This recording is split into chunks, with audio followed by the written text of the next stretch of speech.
A sombre mood fell over Malawi as scores of people welcomed home the body of late President Bingu Mutharika, flown back from South Africa Saturday following his fatal heart attack. Thousands of Malawians waited with new President Joyce Banda as a South African military aircraft touched down at Kamuzu International Airport shortly after 14:15 local time, 12:15 GMT, bearing the remains of a man known both as the father of the nation and an oppressive, Mr. Know-it-all. A 21-gun salute sounded as South Africa's military handed Mutharika's brown casket draped with the Malawi flag, a red sun rising over black, red and green horizontal bars, to Malawian officers on the airport tarmac. The armed forces mounted a guard of honor for Mutharika as a military brass band played solemn music. Bishop Joseph Zuza, head of the Malawi Catholic Church, offered prayers invoking God to forgive the sins of Mutharika and Malawians to pray for his soul to rest in eternal peace.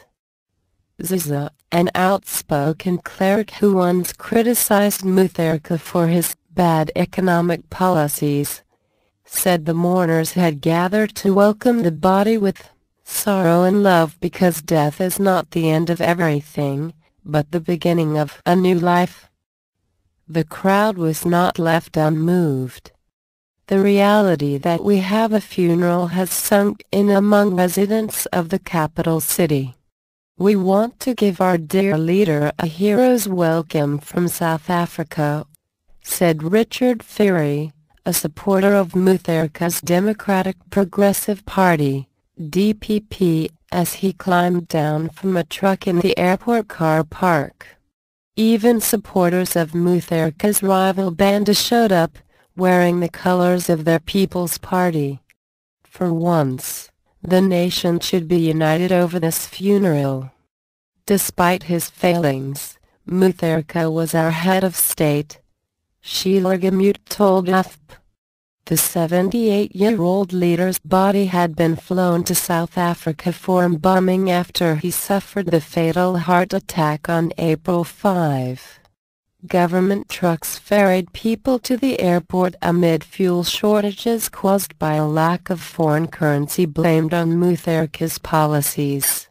Neighboring Zambia has given Malawi 5 million liters of fuel, which can last for 5 days, to help with the funeral process. A Catholic private mass for Mutharika was conducted at State House soon after his body arrived there. Mutharika was a Catholic, although he often rebuked the Church for openly criticizing him on socio-economic issues and bad governance. But public sympathy over the president's death has not been unanimous. Let the man be buried first. We come to mourn and bury him, not to praise him, wrote Edward Chitsulo, a columnist in the Independent Nation newspaper on Saturday. Of course, that he plunged the country into economic and social abyss is not under dispute, he added. Mutharika had expelled Banda, his vice president, from his ruling party in a bitter succession battle, as he chose to groom his brother Peter as heir apparent.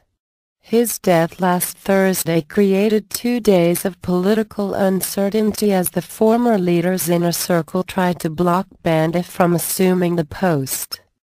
But as ordered by Malawi's constitution, she was sworn in a week ago as Africa's second female head of state after Liberian President Ellen Johnson Sirleaf.